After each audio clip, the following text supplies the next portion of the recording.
What's up, everybody? We're going to add in our friends over on Facebook. Trying to get in here. Give me 2 seconds. Hope everyone's doing all right. Give it just a moment. We'll get underway. I see someone's already jumped in to the chat. Dantes Jackson, what's up, my man? All right. Looks like we are underway. Welcome in, everybody.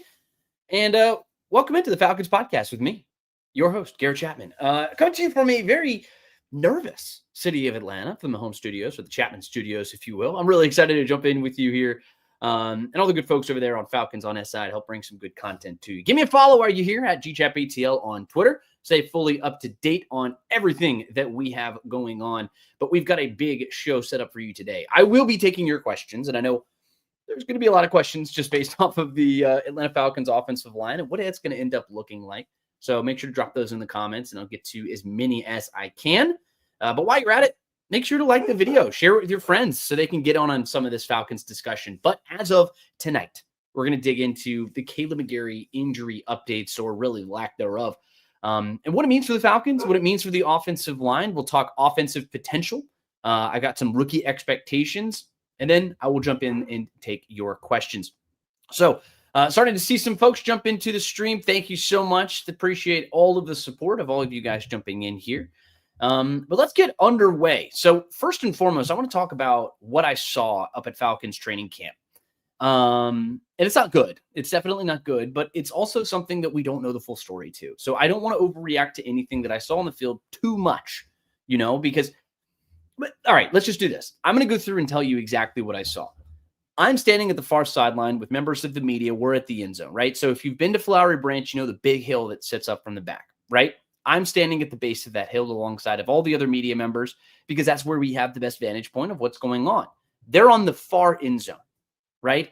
We can't see them very well. And they're all in individual drills, and then they all come together and converge randomly. Just looks like it's the end of the individual drills. It looks like Raheem Morris is chatting. Actually, a friend of mine, Joe Patrick, works for 92.9 The Game. He says, wait a second, something feels off about this. And no one seemed any the wiser. It just seems like they're having kind of a huddle up type of situation. And then they break, but the energy was noticeably lower. And then all of a sudden we see a cart. And that's when we see Kaleb McGary shifting away, and he's going towards the locker room. And that's where, eyes perk up. Everyone says, oh no, that's the Falcons right tackle. What's going on there? And then that's where we see him unable to walk on his own power. He needs some help to get off of the field. So, ultimately, we have no idea what it could be. I mean, it could be anything. It could be absolutely anything. And I put this on Twitter, and there's some people who were confused by it. They thought that I was being vague or whatever. Whatever. We don't know anything. That's the important thing. But adding to the equation was this report from Jeremy Fowler at JFowler ESPN. He says, hashtag Falcons right tackle Kaleb McGary will miss some time on the apparent leg injury suffered Wednesday, per source, who added the exact timetable was not immediately known. But for now, he's not in the lineup. So what do we learn from that? Not much, not a whole lot. I mean, he was carted off of the field. We know that was something that happened. And we know that it generally doesn't look all that good. We know that that's the case too. I mean, we're not learning anything new with that report. We're not learning anything new with what we saw on the field on Wednesday. But ultimately, how does this affect the Atlanta Falcons? I kind of want to run through some potential scenarios for what this could be, for what this could mean.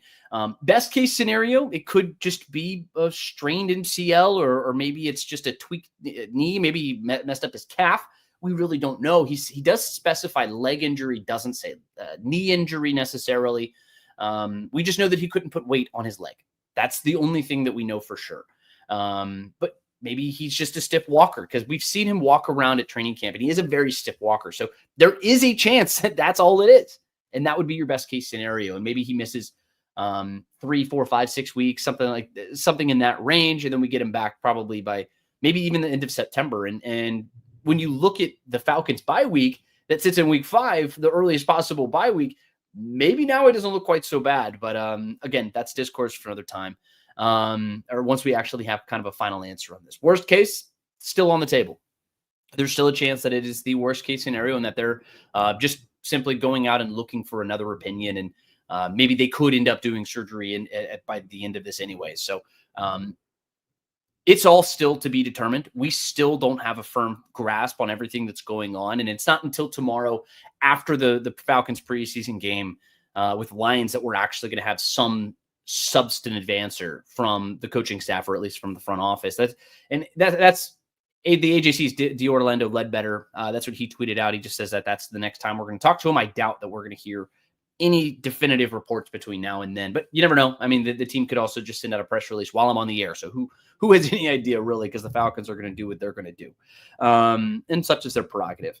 But as far as options, so no matter what it is, I would expect that he's going to miss at least the first 4 weeks of the season. I'm not basing that on anything. I'm basing that purely on my own speculation. Missing the first 4 weeks of the season is not going to be super great, but it's also not the end of the world.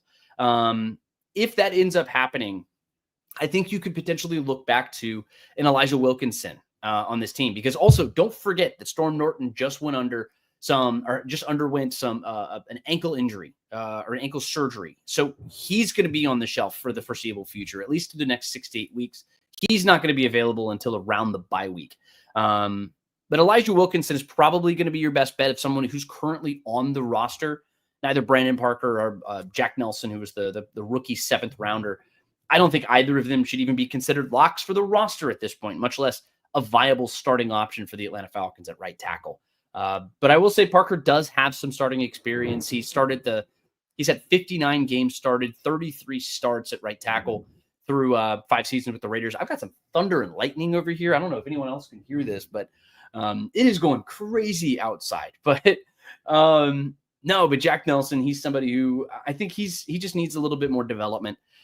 He's destined for the practice squad. But one thing I have heard, and I wouldn't be surprised if people are dropping into the comments right here, is Matthew Bergeron potentially making the switch over to right tackle. I don't think that makes a lot of sense, ultimately, because you have a hole at right tackle right now. I don't think that the best option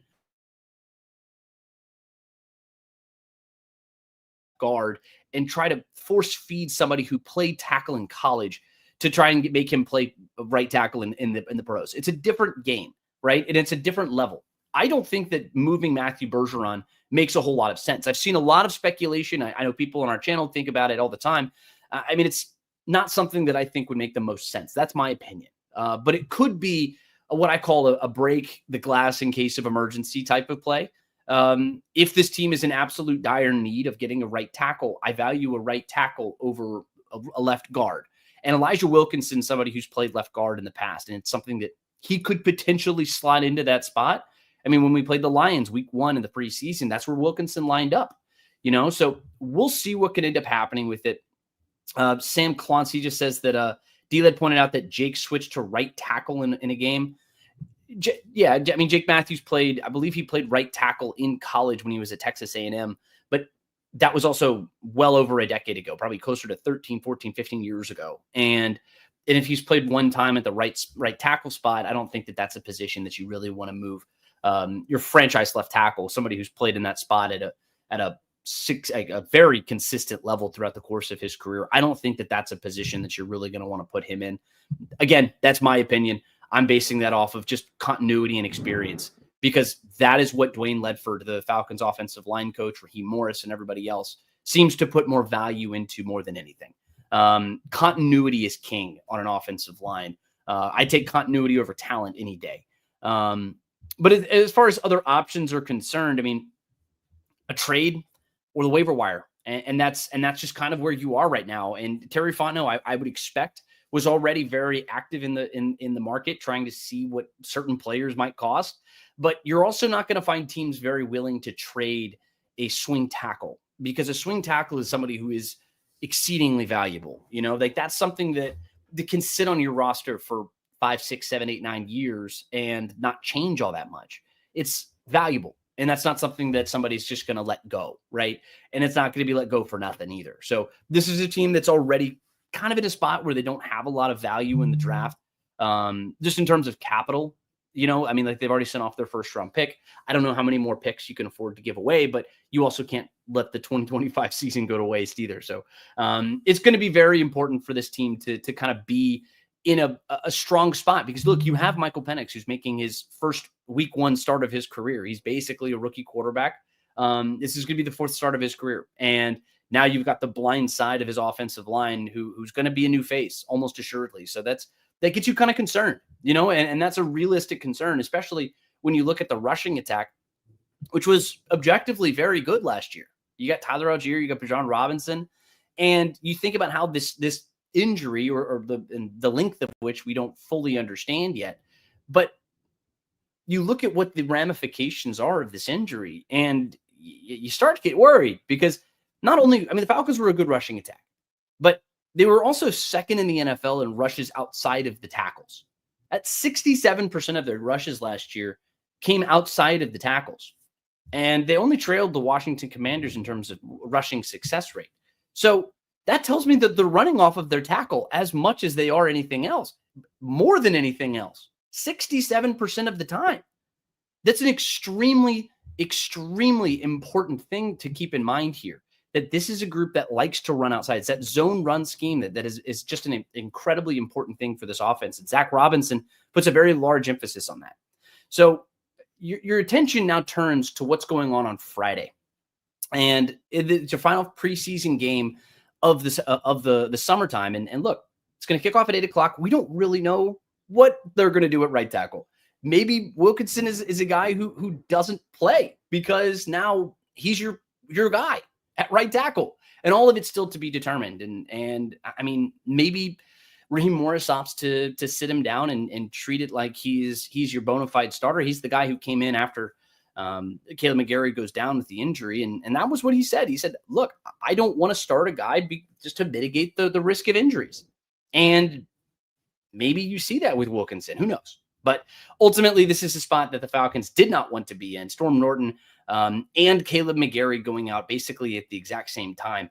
It's definitely panic mode here for the Falcons at Flowery Branch, and I'm very worried about what it could mean. I talked about it on Tuesday. Maybe I was a little too pessimistic on the team on Tuesday. Maybe I was, maybe I wasn't. But ultimately, the offensive line depth is something that I'm very concerned about because you have a young quarterback, because you're thin across the board, and it's just not a very good spot for this team to be in right now, especially with just 2.5-3 weeks before before week one kicks off over there at Mercedes-Benz Stadium for against the Tampa Bay Buccaneers. But ultimately, this is not a great spot to be in. Let me roll through these comments here for just a second. I know we've got folks starting to jump in, so make sure to like the video, make sure to subscribe, make sure to drop in here, and appreciate all of the fantastic support from everybody. We got almost 100 folks watching right now.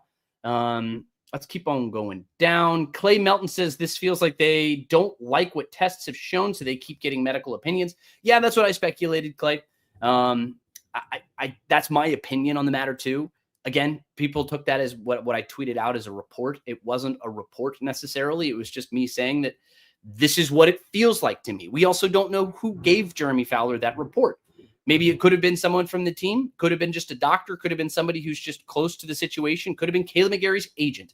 We really have absolutely no idea who fed that information to him. But my inclination is that if it came from the team, then what it means is that the team just wanted to give out some information and kind of feed some folks. But again, I'm basing that on very little information because they haven't given us anything. And it's just one of those things. We got to wait. Let's see right here. Austin says it is the end of the world. The first 5 games of the season are the toughest. Yes.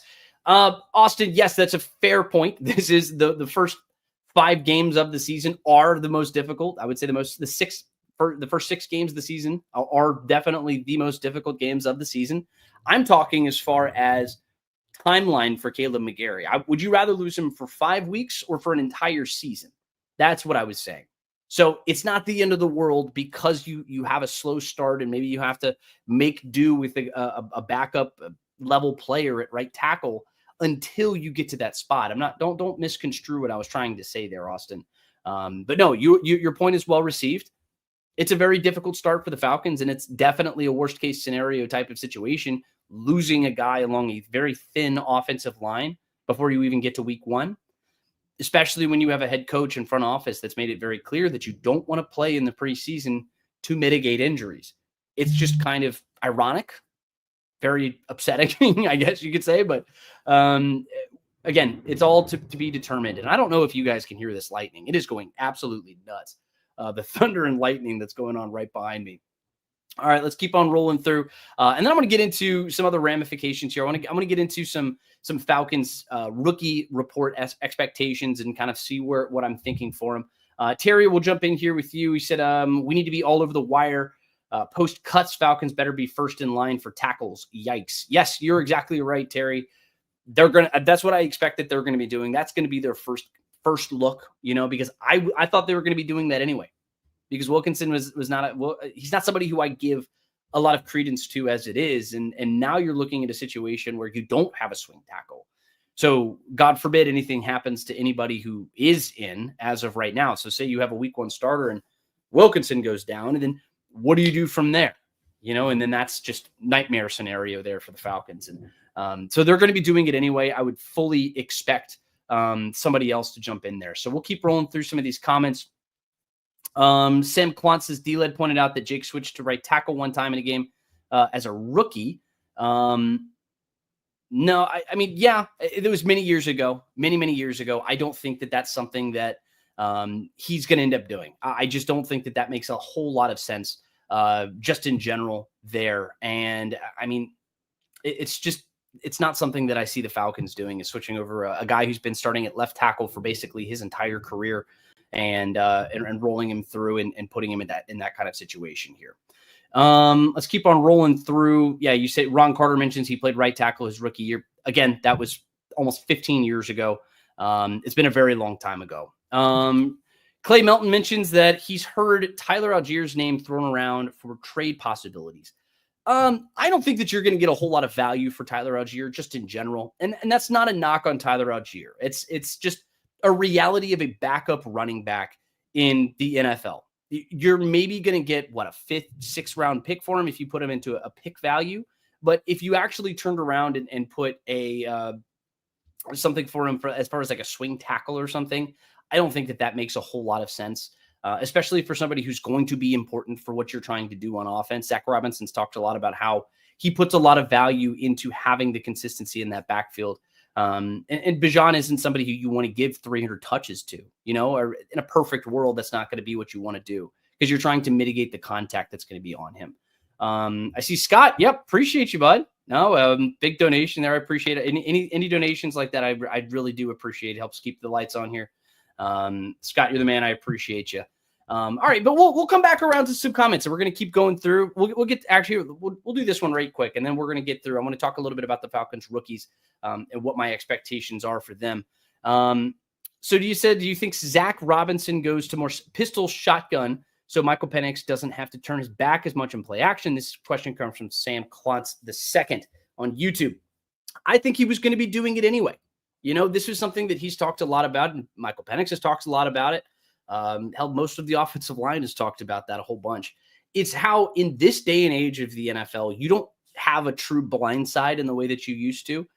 It's just the way that Zach Robinson's offense kind of works out. It's less of that pure drop back and just kind of hang out in the pocket. The pocket's going to move around a whole lot more, especially when you have a younger quarterback who has the ability to move around. It would worry me a little bit more if, say, Kirk Cousins was a lefty and he was dropping back, someone who does not move out of the pocket, kind of an old school quarterback, doesn't have that elite athleticism. And that's where it would worry me just like a little bit more. So I would expect him to do a little bit more play action. We did see that a little bit at the end of last season. So I wouldn't be all that shocked to see that kind of consistently switch around in the fall. So let's kind of move in here. I do want to talk about some rookie expectations because we get down into into brass tacks here with these young guys. And Jalen Walker is somebody who I view as a piece who's going to continue to adjust to the NFL. He's somebody who I think is a very high upside player, but he's somebody who I think is somebody who, he's going to be asked to do one thing in the early kind of parts of his career. And then as he continues to develop, he's going to turn into kind of a plus Caden Ellis, if you will, just kind of a one-to-one type of comparison. Somebody who can be kind of that jack of all trades, somebody who can do a whole lot of things. And the biggest concern right now, as far as rookie expectations are concerned, is the fact that Jalen Walker's missed more than half of the Falcons' padded practice. I mean, he's had hamstring issues, and I think the hamstring ended up working into some of the issues he was having with his groin. Raheem Morris said that they're not very serious, but missing time definitely matters early in his career, and especially for the early parts of the season.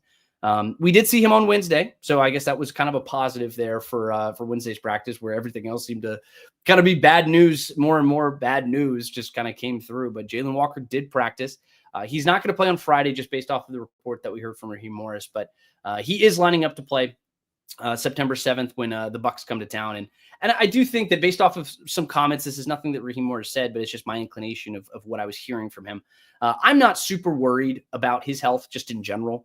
I think that if this was a standard game week, then we would have seen Jalen Walker line up and play and probably get in there and practice. But it was more of just a preventative type of situation there for Jalen and just in general. But then we move into James Pearson, your other first-round pick. And look, I mentioned on Tuesday just how optimistic I am about James Pierce.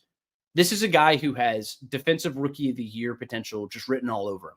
I think if there's any player on the Falcons roster who has the chance to really break out and take home some type of award when we get to the end of the season, I think James Pierce is that guy. And you see the value that he has to this front office, or the coaching staff, because of the amount of snaps that he's taken. He's durable. He just has a motor that keeps on going. He's taken more than 500 practice snaps, more than any other player. And that's noted by Josh Kendall of The Athletic. He just doesn't seem to wear down.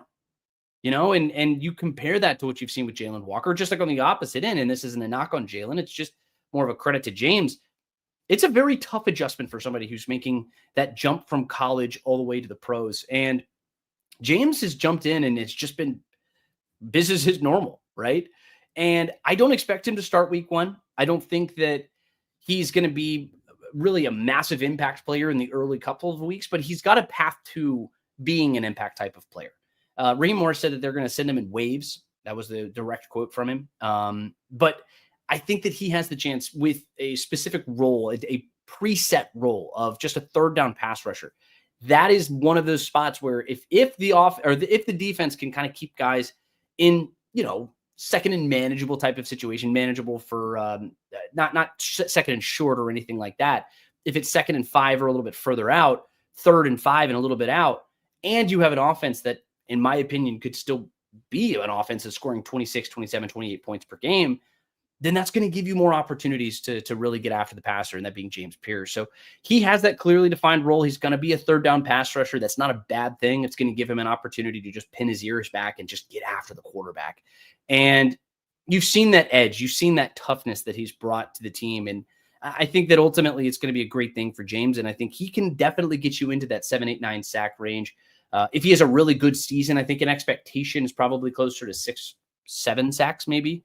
But like I mentioned on Tuesday, that could be enough to get him into the conversation for defensive rookie of the year. Then we go to this defensive backfield, and it's Xavier Watson as Billy Bowman.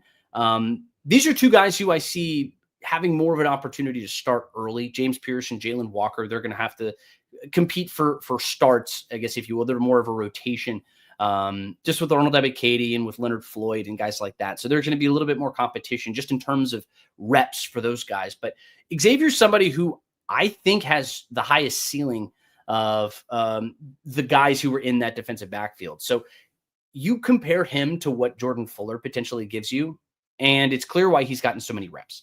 He resembles the young Jesse Bates, just both on and off the field, the way he carries himself, the way he attacks the ball, the way he's not afraid to throw his hat in on a tackle. It's something that I see in Jesse Bates, and it's something that the coaching staff sees in him too. It's why they went and drafted him, and it's the person he modeled his game after. And ultimately, I've been really impressed with his maturity and the way that they've rotated him in.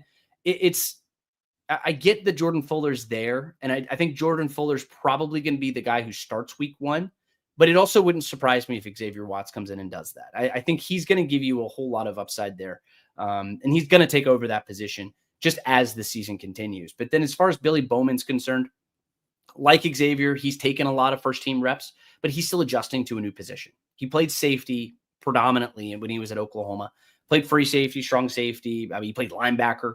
So he's able to mix his hat in and do a lot of different things. And he's got the physical tools to really dominate the position. I did a whole write-up on him a little earlier today. SI.com/NFL/Falcons. Go check that out. But I think that he really has a clear path to a starting role. D. Alford, I know people in the comments have been very, very vocal in their disdain for D. Alford, but he's also somebody who's had a pretty good summertime.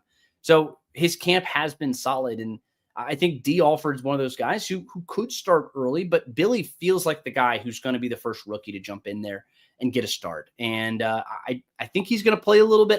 It still remains to be seen what exactly his role is going to be come Friday. I know Natron Brooks is somebody who's going to get some looks at the nickelback position on Friday. Maybe that means that maybe Clark Phillips is on the way out. But again, we're going to go through a whole 53-man roster prediction and discussion next Tuesday. So the last person here is Jack Nelson. We talked a little bit about him. He's just somebody who's a practice squad type of guy. He needs some development. He's primarily going to be a contributor at right tackle, especially given this potential lingering issue to Storm Norton and Kaleb McGary. But that's what he's been doing in preseason games. I just don't think he's ready for an NFL roster spot yet. Then UDFA's Nate Carter feels like he's pushed his way into this roster. He's going to be that third running back. He's had a fantastic summer. And what Carlos Washington hasn't been able to do is play, be available. The best ability is availability. And he just hasn't been around, and I know Joshua Gray is another one of those types of guys who's just available all the time. He plays guard, he plays center.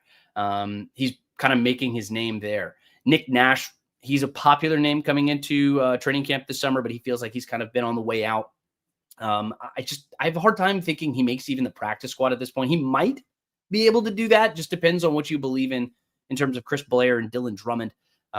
He'll be competing with those guys potentially for that practice squad spot. Those practice squad spots, there are only 16 of them. So I don't know how many wide receivers they're going to end up carrying. I'd imagine they're going to carry a lot of offensive linemen just based off of the depth concerns that they have. But then Kobe Bryant, of course, is a very popular player. I don't know where all of his popularity comes from, but I'm as intrigued and his upside as anybody. But no, injuries have really killed his ability to make an impression just in general. But look, I don't think that he's a guy who's going to make the roster right now. It is what it is. All right, folks. Appreciate everybody who's jumped in. We've got over 100 folks who are now in here. I've got some comments that are starting to roll in, and I'm going to jump into your comments. I'm going to take a quick water break as the thunder and lightning rains around me. It's hard to kind of keep a train of thought going with all this thunder out here, but give me 2 seconds. I'm going to take a sip of water, just take a quick break. But while we're pausing, make sure to like the video, make sure to subscribe, make sure to follow along with all the great content that we have coming up. So give me 2 seconds. I'll be right back.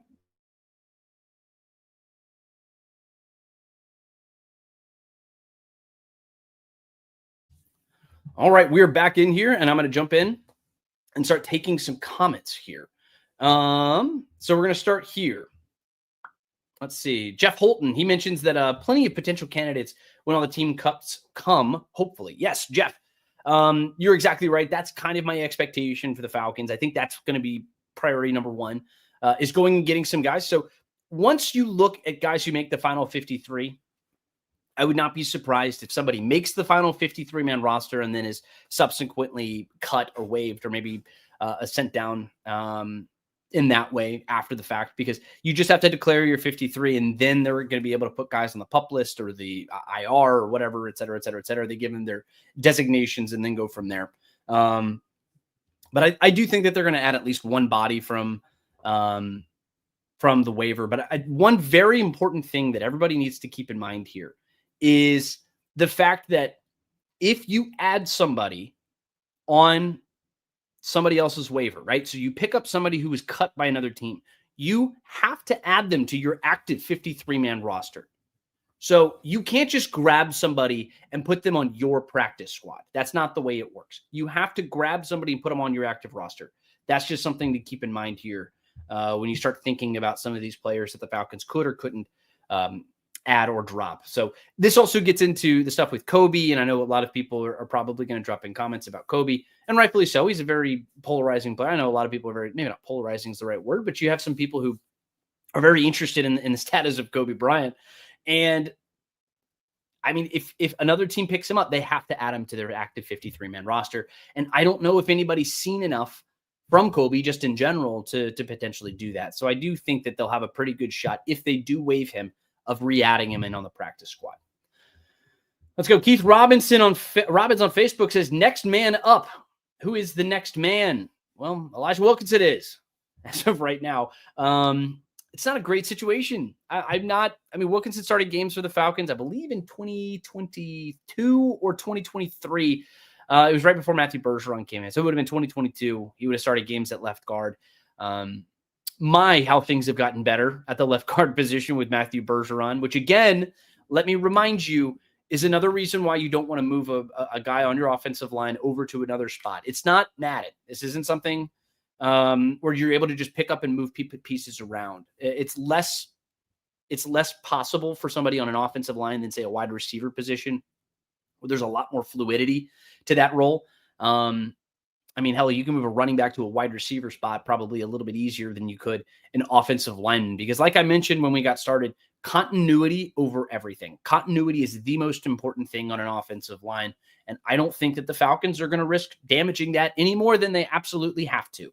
So I think Matthew Bergeron's off the table, but I do think that there's, depending on the eventual severity of the injury, which if you're just joining us, we do not know the update on Kaleb McGary as of right now. We do know that Storm Norton is going to be on the shelf for the next 6 to 8 weeks with a potential return time of between week 4 and week 5, maybe. I think that would probably be it, but they're on the bye week for week 5, so it would be week 6.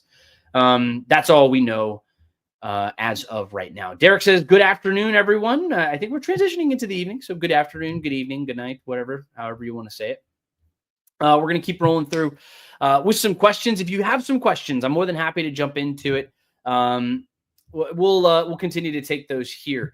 Jeff Holton says maybe a Kyle Pitts trade for a proven starter. Maybe not. I don't think that anybody wants Kyle Pitts, if I'm being completely honest, Jeff. I don't know what kind of value. This is similar to I believe you might have said it or somebody else said it. Jeff, and I appreciate the comment, the question. I don't think that Kyle Pitts is going to fetch a lot of value. I don't think that a Tyler Algier is going to fetch a lot of value. It's just a player for player trade. There just aren't things that happen all that much, and it's not like the NBA. It's not like Major League Baseball where trades happen all the time. In the NFL, it's about, like, I'm going to use the word again, continuity. It's about being in the same system and building yourself up and everything else. And you're not going to have guys who are going to shift other folks over someplace else just 2 weeks before the season starts. So if the Falcons are going to make a trade, I don't think it's going to be with a player. I think it's going to be with draft capital. It's going to be something with maybe future draft capital, maybe 27 or something like that. I don't know what else they can really give up. I just don't think that people are going to be giving up a whole lot of people in that regard. We're going to keep giving some questions here. Terry Clark says it will be the first year in a long time the Falcons will have an athletic front to marry with an athletic back end. I hope it means turnovers finally. Watts, Bowman have to start. They're just better. You're talking about the defense. Yes, I tend to agree, Terry. I do think that this is probably the first time in a very long time that I've been very excited about a Falcons defense. You mentioned how they have an athletic front. Yeah, I think it's going to be good. They're a little smaller just along the defensive line, just in general. But I do think that they do offer some athleticism and explosivity, specifically with Ruka Roro and with Brandon Dorless in there in the center. I think if those two hit the ceiling that I think that they can hit, it's an unproven ceiling. We don't know how high that they can get necessarily, but if they can get up to a level of playing at a consistently solid level, then this Falcons defense is going to be very good. They're putting a lot of stock into those two specifically. And I think that the edge rush is going to be significantly improved. You have two veterans who you're going to start and then rotate young, explosive young players in with that second unit. So I think that that defensive line is going to be good enough that they're going to be able to give some folks some problems. And I'm excited about what the defense looks like. And then you get into the linebacker position. You have a Swiss Army knife in Caden Ellis. Divine Diablo, I think, is going to be someone who surprises a lot of folks. He's going to be a guy who surprises people. And I think I'm excited about that more than a very long time. And it's that attack front.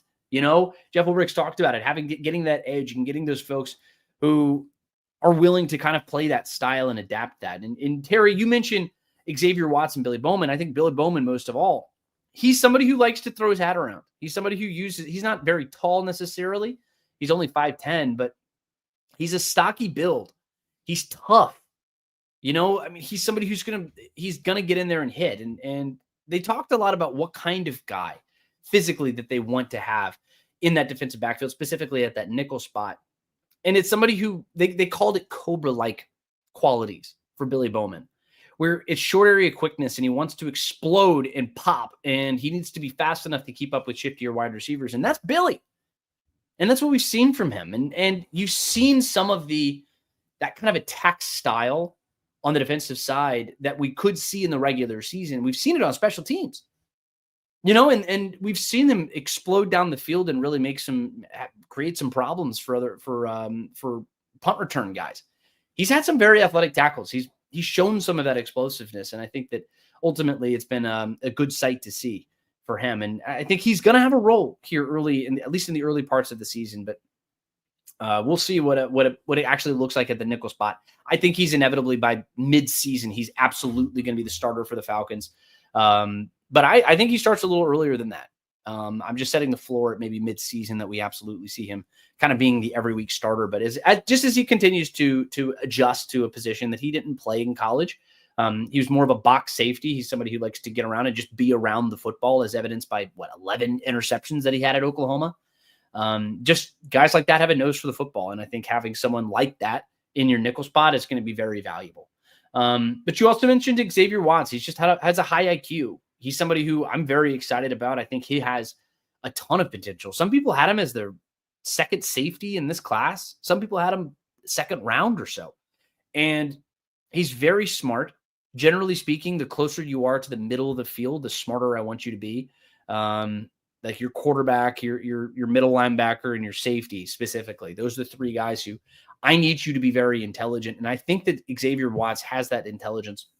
He's somebody who I think that he can bring that to this defense as a rookie. Despite being a rookie, I think he has the maturity that Jeff Ulbrich called uncommon among rookies. And I think we're going to see that. It may not show up on the stat sheet very early in the season, but like Billy Bowman, I think I have very high expectations for him. And it's something where I think he can really push into this lineup and kind of make hay early.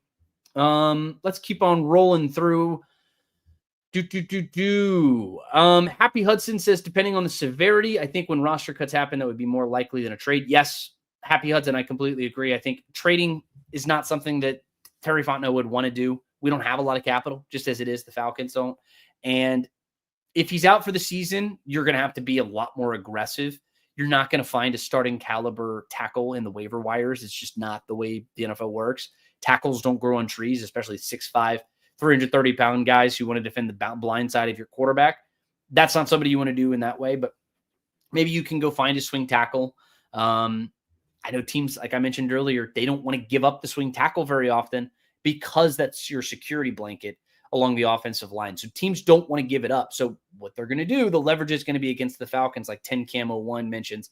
It is not working in their favor, and teams are going to know that the Falcons' backs are going to be against the wall, and they're going to want to do this as quickly as possible to try to get them in here and acclimated, depending on the severity. Because, again, we don't know what the severity of the injury is right now. It could be a season-ending injury. It could be just a couple of weeks. But based off of the report, which I'll show everyone again, I'll add it back in here. This is all we have to go on.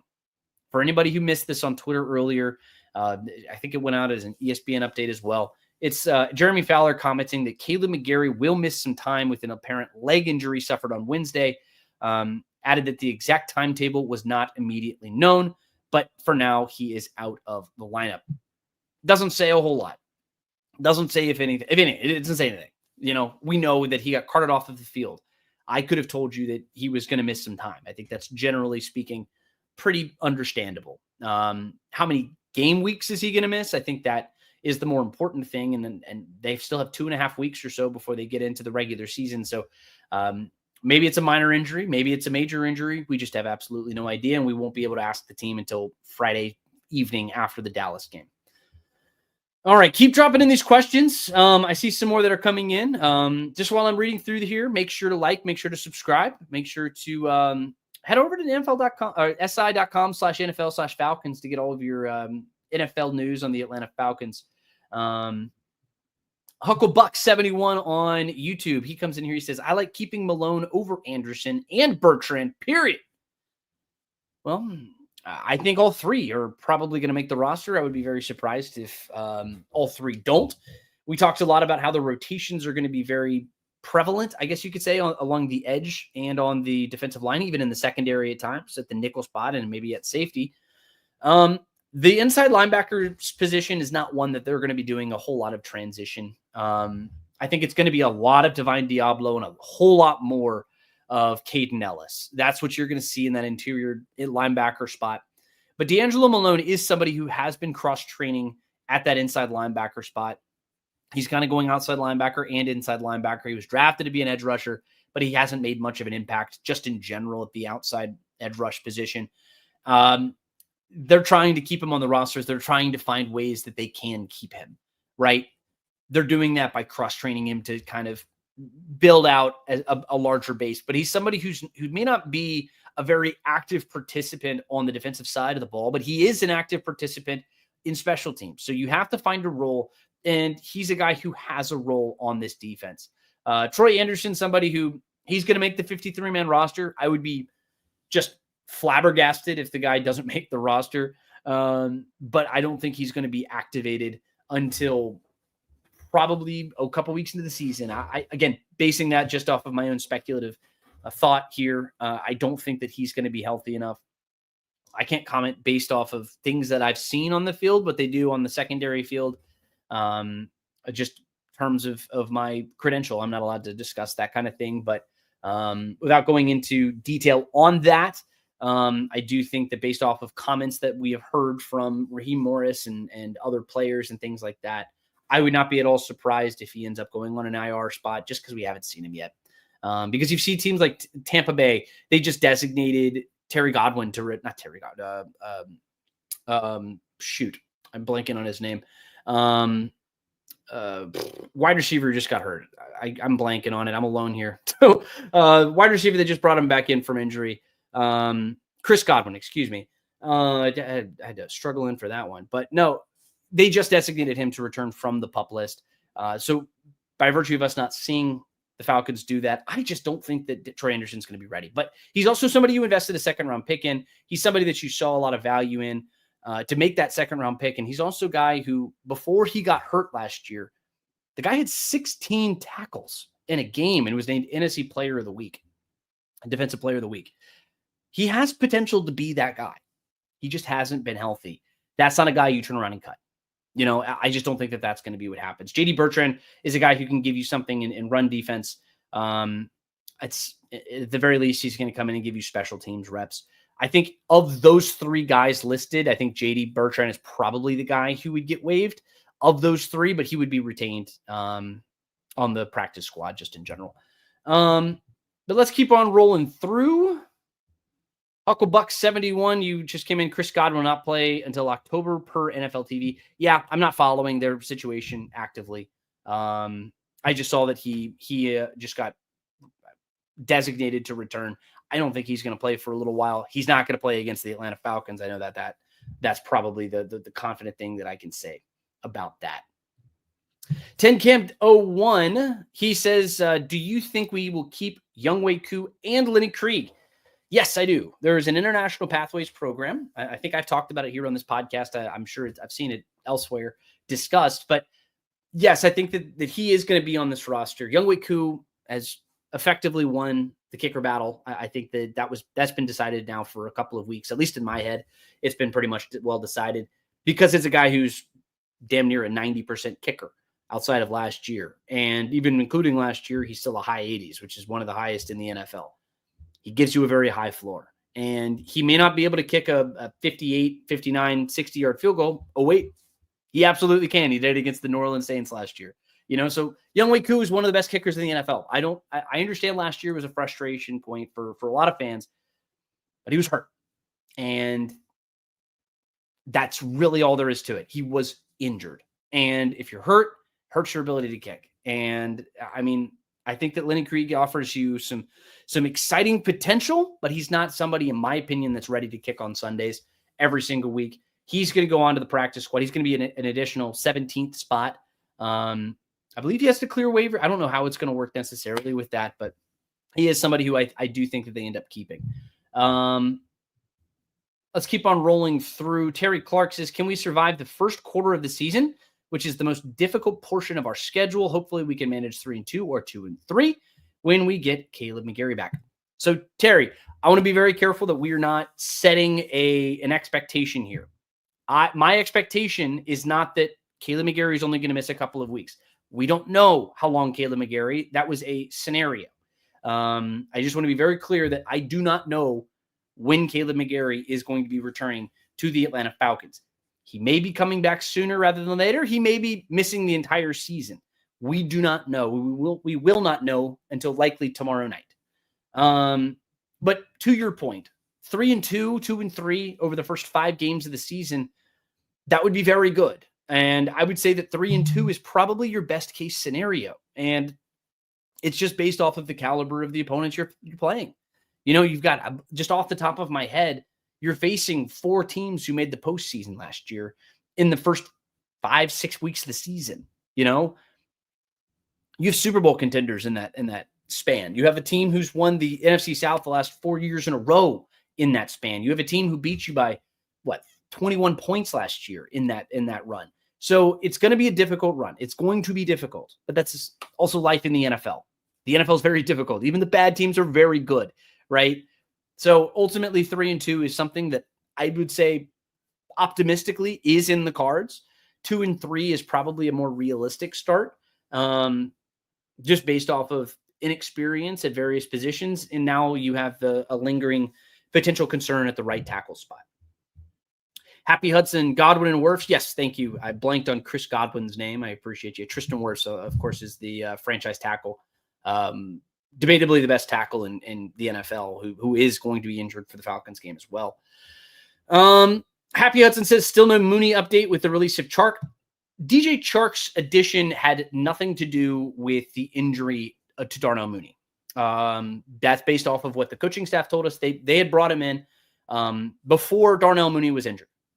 It was just a camp situation. They're constantly bringing guys in and working them out. And it's just part of the deal. The general manager is probably the most busy of any of the 32 teams during this period. This is his most busy time of the year because he is constantly scouting and bringing people in and checking them out. And they're doing workouts and you're checking medical and doing everything else. And you're picking up the phone and you're calling other teams and you're keeping everything warm everywhere. And you're trying to set up your 53-man roster. That's a big, big deal. You know, there's a lot of fluidity. So DJ Chark was somebody who they were going to do anyway. They were already bringing him in.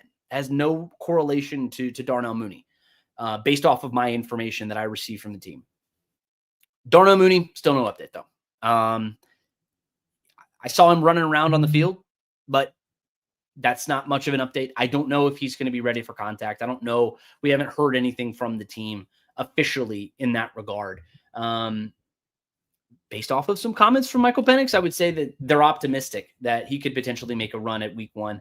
But again, I don't know if that's going to be a factor or not. I hope he can, because this Falcons offense needs him, especially if Ray McCloud is going to have an issue, which there's an outside chance that Ray McCloud has an issue as well. But again, to be determined. We don't know for sure. Let's keep on going. Brennan says, if you had to predict based on what you've seen and heard so far, who's going to be tight end 3? Quintaro, I can never say his darn name. Quintaro, excuse me. That's going to be your tight end 3. Fitzpatrick is not making the roster. I don't think that's going to be the case. Charlie Warner is going to be your starting tackle or tight end. Kyle Pitts is going to be a tight end for you as well. But then Quintario, I can never say his name. Don't make me say it again. He's going to be your next tight end. And then maybe Felipe Franks. He's one of those guys who's just tough. And he's a guy who you give him an opportunity to make a roster, and he is going to make a roster more times than not. But Fitzpatrick doesn't feel like he has a leg up in this sort of situation. Brennan follows that up and says, is it possible to have 4 tight ends since Pitts isn't a blocker and Warner isn't much of a receiving threat? Theoretically, I mean, Warner is going to go out and he runs routes. We've seen him run routes before. It's not going to be something he's going to be doing in a game all that much. But no, I don't think you're going to keep 4 tight ends just because you have so many other needs elsewhere. I mean, would you rather keep a 4th tight end, or would you rather have potentially an additional cornerback to have on this roster, or maybe get another wide receiver like in David Sills or something? I would much rather have a David Sills, but it's roster math. This is just the situation that Terry Fontenot is going to be in, and it's a difficult spot. I mean, are you going to keep a Khalid Kareem on as a potential 6th edge rusher? Braylon Trice. The team only carried 4 edge rushers last year, and if your top 4 are set, you've got Arnold Ebiketie and Leonard Floyd, probably your starters right there. You've got Jalen Walker, the rookie, and James Pierce, the rookie. Those are your 4 right there. What do you do with Braylon Trice? What do you do with Khalid Kareem? Those are probably your 2 best run defending edge guys. You're not going to go cut them. So would you rather keep a 4th tight end, or would you rather keep one of those guys? I know where I stand on that. I don't think that the team is going to keep a 4th tight end. Just my opinion on that. Let's keep on rolling through. I probably have time for 2 more questions, and then we'll probably call it a show. But let's keep going here. Terry says, that's what I've heard as well. 2 weeks until the season starts. That brings Kaleb back cautiously week 6 after 8 weeks. I think I know the report that you're referring to. It's an unsubstantiated report. It's not one that I'm willing to run with necessarily right now. It's not a knock on the creator. I'm not throwing any shade or anything like that. It's just unsubstantiated, and I'd like to see a couple sources before I go too deep into what it could potentially be for Kaleb, just in general. Let's see. Bobby Day on YouTube says, who are the other starting safeties across from Jesse Bates? DeMarco Hellams is somebody I think is going to have a role on this team. Jordan Fuller is going to be probably your starter week 1 at that safety spot. He goes back years with Raheem Morris just when their time in Los Angeles. But I do really love the upside of Xavier Watts. I think Xavier has a path to starting.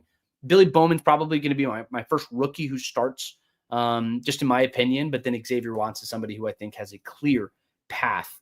We're going to keep on rolling through, but that's all fluid. There's a competition for that other spot.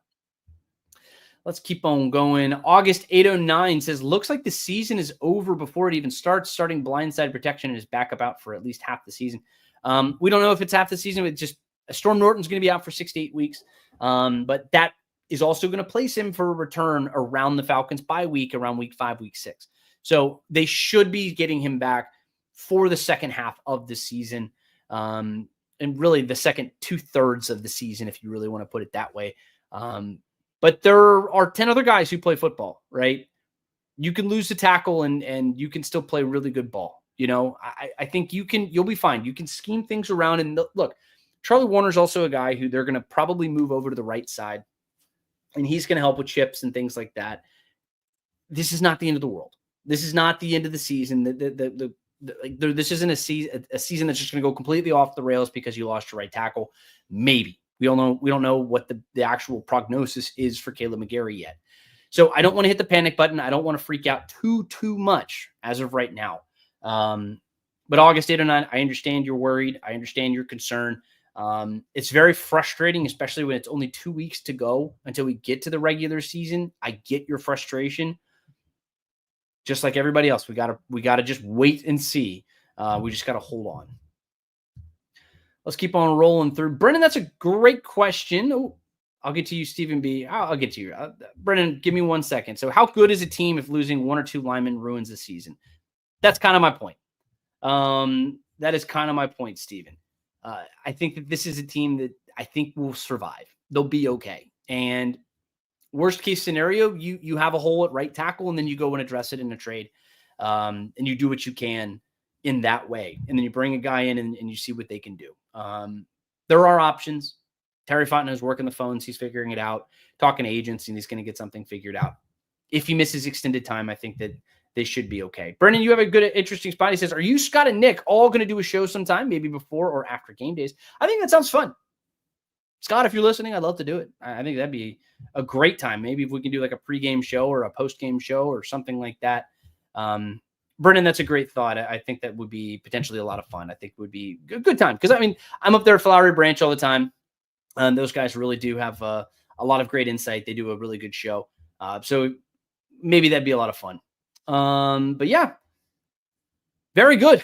No, I appreciate everybody for jumping in here. I mean, it's been a lot of fun. And again, thank you for all the great folks. We got almost 150 plus people who've been following this podcast here tonight. But speaking of Nick and Scott, I mean, they're going to be back live Monday and Wednesday. So they're going to be back in reacting to Friday's preseason game, the final preseason game of the summer. And they're going to be back on Monday with all of that. But look, if there's content that you want to see, make sure to drop a comment and let me know, or hit me up on Twitter at GChapETL. But on Tuesday, we have the official 53-man roster that's going to come out at 4 o'clock. We're going to have our answer on Kaleb McGary. I'll go live and I'm going to break it all down. I'm going to answer all of your questions, which I'm sure there are going to be a bunch of them. So make sure to hit the like or subscribe button. Stay up to date on everything that we've got going on. Give me a follow at GChapATL on Twitter. That's the number one way to get in touch with me and to check out all the content that we have coming out. So you can do that, or you can head over to si.com/NFL/Falcons and get your fix there. But my name is Garrett Chapman for Falcons on SI. Thank you to everybody who jumped into the podcast. I really appreciate all of you, no matter how you're watching, whether it's on Facebook, on Twitter, on YouTube, or maybe on Spotify a little after the fact. I'll see you all very soon. But until next time, go Falcons.